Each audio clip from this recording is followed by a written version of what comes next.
श्री साईनाथाय नमः। श्री साई सच्चरिता अध्याय 14। नांदेड़ के रतनजी वाड़िया, संत मौला साहेब, दक्षिणा मीमांसा, गणपतराव बोडस, श्रीमती तड़खर, दक्षिणा का मर्म। श्री साई बाबा के वचनों और कृपा द्वारा किस प्रकार असाध्य रोग भी निर्मूल हो गए, इसका वर्णन पिछले अध्याय में किया जा चुका है। अब बाबा ने किस प्रकार रतनजी वाड़िया को अनुग्रहित किया तथा किस प्रकार उन्हें पुत्र रत्न की प्राप्ति हुई, इसका वर्णन इस अध्याय में होगा। इस संत की जीवनी सर्व प्रकार से प्राकृतिक और मधुर है। इनके अन्य कार्य भी जैसे भोजन, चलना फिरना तथा स्वाभाविक अमृतोपदेश बड़े ही मधुर हैं। वे आनंद के अवतार हैं। इस परमानंद का उन्होंने अपने भक्तों को भी रसास्वादन कराया और इसीलिए उन्हें उनकी चिर स्मृति बनी रही। भिन्न भिन्न प्रकार के कर्म और कर्तव्यों को अनेकों कथाएं भक्तों को उनके द्वारा प्राप्त हुई, जिससे वे सत्व मार्ग का अवलंबन कर सके। बाबा की सदैव यही इच्छा थी कि लोग संसार में सुखी जीवन व्यतीत करें और वे सदैव जागरूक रहकर अपने जीवन का परम लक्ष्य आत्मानुभूति या ईश्वर दर्शन अवश्य प्राप्त करें। पिछले जन्मों के शुभ कर्मों के फलस्वरूप ही यह देह प्राप्त है और उसकी सार्थकता तभी है जब उसकी सहायता से हम इस जीवन में भक्ति और मोक्ष प्राप्त कर सके। हमें अपने अंत और जीवन के लक्ष्य के हेतु सदैव सावधान तथा तत्पर रहना चाहिए। यदि तुम नित्य श्री साई की लीलाओं का श्रवण करोगे तो तुम्हें उनका सदैव दर्शन होता रहेगा। दिन रात उनका हृदय में स्मरण करते रहो। इस प्रकार आचरण करने से मन की चंचलता शीघ्र नष्ट हो जाएगी। यदि इसका निरंतर अभ्यास किया गया तो तुम्हें चैतन्य घन से अभिन्नता प्राप्त हो जाएगी। नांदेड़ के रतन जी। अब हम इस अध्याय की मूल कथा का वर्णन करते हैं। नांदेड़ निजाम रसायत में रतनजी शापुरजी वाड़िया नामक एक प्रसिद्ध व्यापारी रहते थे। उन्होंने व्यापार में यथेष्ट धनराशि संग्रह कर ली थी। उनके पास अतुलनीय संपत्ति, खेत और चरोहर तथा कई प्रकार के पशु, घोड़े, गधे, खच्चर आदि और गाड़ियां भी थी। वे अत्यंत भाग्यशाली थे।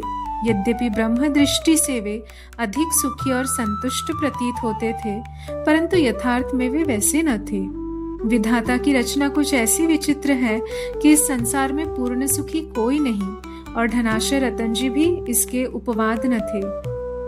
वे परोपकारी तथा दानशील थे। वे दीनों को भोजन और वस्त्र वितरण करते तथा सभी लोगों की अनेक प्रकार से सहायता किया करते थे।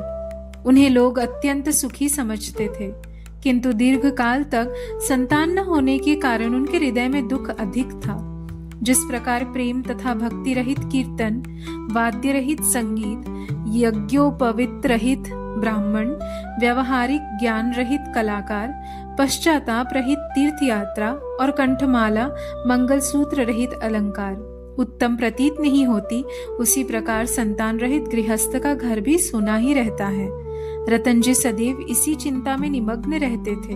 वे मन ही मन कहते, क्या ईश्वर की मुझ पर कभी दया न होगी? क्या मुझे कभी पुत्र की प्राप्ति नहीं होगी? इसके लिए वे सदैव उदास रहते थे। उन्हें भोजन से भी अरुचि हो गई। पुत्र की प्राप्ति कब होगी, यही चिंता उन्हें सदैव घेरे रहती थी। उनकी दासगणु महाराज पर दृढ़ निष्ठा थी। उन्होंने अपना हृदय उनके सम्मुख खोल दिया। तब उन्होंने श्री साई समर्थ की शरण जाने को और उनसे संतान प्राप्ति के लिए प्रार्थना करने का परामर्श दिया। रतनजी को भी यह विचार रुचिकर प्रतीत हुआ और उन्हें शिरडी जाने का निश्चय किया। कुछ दिनों उपरांत वे शिरडी आए और बाबा के दर्शन कर उनके चरणों पर गिरे। उन्होंने एक सुंदर हार बाबा को पहनाकर बहुत से फल फूल भेंट किए। तत्पश्चात आदर सहित बाबा के पास बैठकर इस प्रकार प्रार्थना करने लगे। अनेक आपत्तिग्रस्त लोग आपके पास आते हैं और आप उनके कष्ट तुरंत दूर कर देते हैं। यही कीर्ति सुनकर मैं भी बड़ी आशा से आपके श्री चरणों में आया हूँ। मुझे बड़ा भरोसा हो गया है। कृपया मुझे निराश न कीजिए। श्री साई बाबा ने उनसे 5 रुपए दक्षिणा मांगी, जो वे देना ही चाहते थे, परंतु बाबा ने पुनः कहा, मुझे तुमसे 3 रुपए 14 आने पहले ही प्राप्त हो चुके हैं, इसीलिए केवल शेष रुपये ही दो। यह सुनकर रतनजी असमंजस में पड़ गए। बाबा के कथन का अभिप्राय उनकी समझ में न आया। वे सोचने लगे कि यह शिरडी आने का मेरा प्रथम ही अवसर है और यह बड़े आश्चर्य की बात है कि इन्हें 3 रुपए 14 आने पहले प्राप्त हो चुके हैं। वे यह पहेली हल न कर सके। वे बाबा के चरणों के पास ही बैठे रहे तथा उन्हें दक्षिणा अर्पित कर दी। उन्होंने अपने आगमन का हेतु बतलाया और पुत्र प्राप्ति की प्रार्थना की। बाबा को दया आ गई। वे बोले, चिंता त्याग दो, अब तुम्हारे दुर्दिन समाप्त हो गए हैं। इसके बाद बाबा ने उदी देकर अपना वरद हस्त उनके मस्तक पर रखकर कहा, अल्लाह तुम्हारी इच्छा पूरी करेगा। बाबा की अनुमति प्राप्त कर रतन जी नांदेड़ लौट आए और शिरडी में जो कुछ हुआ उसे दासगणों को सुनाया। रतन जी ने कहा, सब कार्य ठीक ही रहा। बाबा के शुभ दर्शन हुए, उनका आशीर्वाद और प्रसाद भी प्राप्त हुआ, परंतु वहाँ की एक बात समझ में नहीं आई। वहाँ पर बाबा ने कहा था कि मुझे 3 रुपए 14 आने पहले ही प्राप्त हो चुके हैं। कृपया समझाइए कि इसका क्या अर्थ है। इससे पूर्व मैं शिरडी कभी भी नहीं गया, फिर बाबा को वे रुपये कैसे प्राप्त हो गए जिसका उन्होंने उल्लेख किया। दासगणों के लिए भी यह एक पहेली ही थी।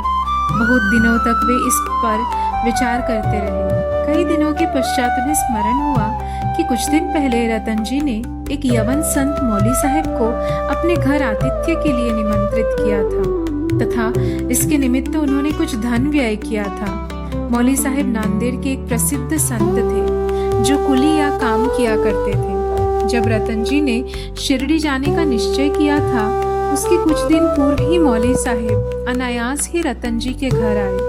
रतन जी उनसे अच्छी तरह परिचित थे तथा उनसे प्रेम करते थे, इसीलिए उनके सत्कार में उन्होंने एक छोटे सा जलपान की व्यवस्था भी की थी। दासगणों ने रतन जी से आतिथ्य के खर्च की सूची मांगी और यह जानकर सबको आश्चर्य हुआ कि खर्चा 3 रुपए 14 आने ही हुआ था, ना इससे कम था और ना अधिक। सबको बाबा की त्रिकालज्ञता विदित हो गई। यद्यपि वे शिरडी में विराजमान थे, परंतु शिरडी के बाहर क्या हो रहा है इसका उन्हें पूरा ज्ञान था। यथार्थ में बाबा भूत, भविष्य और वर्तमान के पूर्ण ज्ञाता और प्रत्येक आत्मा तथा हृदय के साथ संबंध थे। अन्यथा मौली साहिब के स्वागतार्थ खर्च की गई रकम बाबा को कैसे विदित हो सकती थी। रतन जी इस उत्तर से संतुष्ट हो गए और उनकी साईं चरणों में प्रगाढ़ प्रीति हो गई। उपयुक्त समय पर उनके यहाँ एक पुत्र का जन्म हुआ, जिससे उनके हर्ष का परावान न रहा। कहते हैं कि उनके यहाँ 12 संतानें हुई, जिनमें से केवल 4 शेष रही। इस अध्याय के नीचे लिखा है कि बाबा ने राव बहादुर हरिविनायक साठे को उनकी पहली पत्नी की मृत्यु के पश्चात दूसरा ब्याह करने पर पुत्र रत्न की प्राप्ति बतलाई। राव बहादुर साठे ने द्वितीय विवाह किया। प्रथम 2 कन्याएं हुई, जिससे वे बड़े निराश हुए, परंतु तृतीय बार पुत्र प्राप्त हुआ। इस तरह बाबा के वचन सत्य निकले और वे संतुष्ट हो गए। दक्षिणा मीमांसा। दक्षिणा के संबंध में कुछ अन्य बातों का निरूपण कर हम यह अध्याय समाप्त करेंगे। यह तो विदित ही है कि जो लोग बाबा के दर्शन को आते थे, उनसे बाबा दक्षिणा लिया करते थे। यहाँ किसी को भी शंका उत्पन्न हो सकती है कि जब बाबा फकीर और पूर्ण विरक्त थे, तो क्या उनका इस प्रकार दक्षिणा ग्रहण करना और कांचन को महत्व देना उचित था? अब इस प्रश्न पर हम विस्तृत रूप से विचार करेंगे। बहुत काल तक बाबा भक्तों से कुछ भी स्वीकार नहीं करते थे। वे जली हुई दिया सिलाइयाँ एकत्रित कर अपनी जेब में भर लेते थे, चाहे भक्त हो या और कोई। वे कभी किसी से कुछ भी नहीं मांगते थे। यदि किसी ने उनके सामने एक पैसा रख दिया तो वे उससे स्वीकार करके उससे तंबाकू अथवा तेल आदि खरीद लिया करते थे। वे प्रायः बीड़ी या चिलम पिया करते थे। कुछ लोगों ने सोचा कि बिना कुछ भेंट किए संतों के दर्शन उचित नहीं है, इसलिए वे बाबा के सामने पैसे रखने लगे। यदि 1 पैसा होता तो वे उसे जेब में रख लेते हैं, और यदि 2 पैसे हुए तो तुरंत उसमें से 1 पैसा वापस कर देते थे। जब बाबा की कीर्ति दूर दूर तक फैली और लोगों के झुंड बाबा के दर्शनार्थ आने लगे, तब काका ने उनसे दक्षिणा लेना प्रारंभ कर दिया। श्रुति कहती है कि स्वर्ण मुद्रा के अभाव में भगवत पूजन भी अपूर्ण है। अतः जब ईश्वर पूजन में मुद्रा आवश्यक है तो फिर संत पूजन में क्यों ना हो। इसीलिए शास्त्रों में कहा है कि ईश्वर, राजा, संत या गुरु के दर्शन अपने सामर्थ्य अनुसार बिना कुछ अर्पण किए कभी न करना चाहिए। उन्हें क्या भेंट दी जाए, अधिकतर मुद्रा या धन। इस संबंध में उपनिषदों में वर्णित नियमों का अवलोकन करें। बृहद्रनायक उपनिषद में बताया गया है कि दक्ष प्रजापति ने देवता, मनुष्य और राक्षसों के सामने एक अक्षर द का उच्चारण किया। देवताओं ने इसका अर्थ लगाया कि उन्हें दम अर्थात आत्मनियंत्रण का अभ्यास करना चाहिए। मनुष्य ने समझा कि उन्हें दान का अभ्यास करना चाहिए तथा राक्षसों ने सोचा कि हमें दया का अभ्यास करना चाहिए। मनुष्य को दान की सलाह दी गई। तैत्तिरीय उपनिषद में दान व अन्य सत्व गुणों को अभ्यास में लाने की बात कही गई है। दान के संबंध में लिखा है, विश्वास पूर्ण दान करो, इसके बिना दान व्यर्थ है। उदार हृदय तथा विनम्र बनकर आदर और सहानुभूति पूर्वक दान करो। भक्तों को कांचन त्याग का पाठ पढ़ाने तथा उनकी आसक्ति दूर करने और चित्त शुद्धि कराने के लिए ही बाबा सबसे दक्षिणा लिया करते थे। परंतु उनकी एक विशेषता भी थी। बाबा कहा करते थे कि जो कुछ भी मैं स्वीकार करता हूँ मुझे उसे 100 गुना से अधिक वापस करना पड़ता है। इसके अनेक प्रमाण हैं। पहला, एक घटना। श्री गणपतराव बोडस अपनी आत्मकथा में लिखते हैं कि बाबा के बार बार आग्रह लेने पर उन्होंने अपने रुपयों की थैली उनके सामने उड़ेल दी। श्री बोडस लिखते हैं कि इसका परिणाम यह हुआ कि जीवन में फिर उन्हें धन का अभाव कभी न हुआ तथा प्रचुर मात्रा में लाभ ही होता रहा। इसका एक भिन्न अर्थ भी है। अनेक बार बाबा ने किसी प्रकार की दक्षिणा स्वीकार भी नहीं की। इसके 2 उदाहरण हैं। बाबा ने प्रोफेसर C.K. नार्के से 15 रुपये दक्षिणा मांगी थी। वे प्रत्युत्तर में बोले कि मेरे पास तो एक पाई नहीं है। तब बाबा ने कहा कि मैं जानता हूँ तुम्हारे पास कोई द्रव्य नहीं है, परंतु तुम योग वशिष्ठ का अध्ययन तो करते हो, उसमें से ही दक्षिणा दो। यहाँ दक्षिणा का अर्थ है पुस्तक से शिक्षा ग्रहण कर हृदय यंगम करना, जो कि बाबा का निवास स्थान है। दूसरा, एक दूसरी घटना में उन्होंने एक महिला श्रीमती R.A. तड़खर से 6 रुपये दक्षिणा मांगी। महिला बहुत दुखी हुई क्योंकि उनके पास देने को कुछ भी न था। उनके पति ने उन्हें समझाया कि बाबा का अर्थ तो शरीफों से है जिन्हें बाबा को समर्पित कर देना चाहिए। बाबा इस अर्थ से सहमत हो गए। यह ध्यान देने योग्य है कि बाबा के पास दक्षिणा के रूप में बहुत सा द्रव्य एकत्रित हो जाता था। सब द्रव्य वे उसी दिन व्यय कर देते और दूसरे दिन फिर सदैव की भांति निर्धन बन जाते थे। जब उन्होंने महासमाधि ली तो 10 वर्ष तक हजारों रुपया दक्षिणा मिला, पर भी उनके पास स्वल्प राशि ही शेष थी। संक्षेप में, दक्षिणा लेने का मुख्य ध्येय तो भक्तों को केवल शुद्धिकरण का पाठ ही सिखाना था। दक्षिणा का मर्म। ठाणे के श्री V.V. देव सेवानिवृत्त प्रांत मामलतदार, जो बाबा के परम भक्त थे, ने इस विषय पर एक लेख अन्य विषयों सहित प्रकाशित किया है, जो निम्न प्रकार है। बाबा प्रत्येक से दक्षिणा नहीं लेते थे। यदि बाबा के बिना मांगे किसी ने दक्षिणा भेंट की तो वे कभी तो स्वीकार कर लेते और कभी अस्वीकार भी कर देते थे। वे केवल भक्तों से ही कुछ मांग करते थे। उन्होंने उन लोगों से कभी कुछ न मांगा जो सोचते थे कि बाबा के मांगने पर ही दक्षिणा देंगे। यदि किसी ने उनकी इच्छा के विरुद्ध दक्षिणा दी तो वे वहां से उसे उठाने को कह देते थे। स्त्री और बालकों से भी वे दक्षिणा ले लेते थे।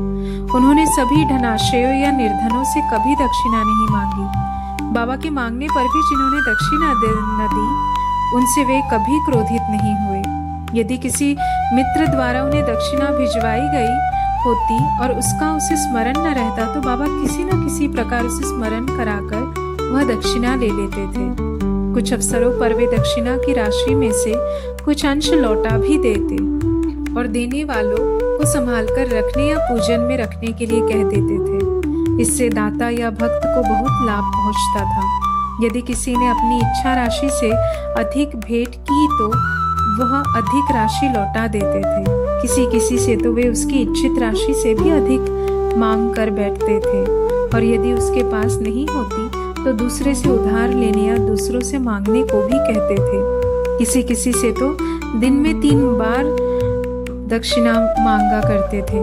दक्षिणा में एकत्रित राशि में से बाबा अपने लिए बहुत थोड़ी खर्च किया करते थे, जैसे चिलम पीने की तंबाकू और धुनी के लिए लकड़ियां मोल लेने के लिए आदि। शेष अन्य व्यक्तियों को विभिन्न राशियों में भिक्षा स्वरूप दे देते थे। शिरडी संस्थान की समस्त सामग्रियां राधा कृष्ण माई की प्रेरणा से ही धनी भक्तों ने एकत्र की थी। अधिक मूल्य वाले पदार्थ लाने वालों से बाबा अति क्रोधित हो जाते और अपशब्द कहने लगते थे। उन्होंने श्री नाना साहेब चांदोरकर से कहा कि मेरी संपत्ति केवल एक कोपीन और टमरेल है। लोग बिना कारण ही मूल्यवान पदार्थ लाकर मुझे दुखी करते हैं। कामिनी और कांचन मार्ग में 2 मुख्य बाधाएं हैं और बाबा ने इसके लिए 2 पाठशालाएं खोली थी, यथा दक्षिणा ग्रहण करना और राधा कृष्ण माई के यहाँ भोजन, इस बात की परीक्षा करने के लिए कि क्या उनके भक्तों ने इस आसक्तियों से छुटकारा पा लिया है या नहीं। इसीलिए जब कोई आता तो वे उनसे दक्षिणा मांगते और उनसे शाला में राधा कृष्ण माई के घर जाने को कहते। यदि वे इन परीक्षाओं में उत्तीर्ण हो गए, अर्थात यह सिद्ध हुआ कि वे कामिनी और कांचन की आसक्ति से विरक्त हैं, तो बाबा की कृपा और आशीर्वाद से उनकी आध्यात्मिक उन्नति निश्चय ही हो जाती थी। श्री देव ने गीता और उपनिषद से घटनाएं उद्धृत की है कि किसी तीर्थ स्थान में किसी पूज्य संत को दिया हुआ दान दाता को बहुत कल्याणकारी होता है। बाबा के भक्तों को शिरडी और शिरडी के प्रमुख देवता साईं बाबा से पवित्र और है ही क्या। श्री सद्गुरु साईनाथ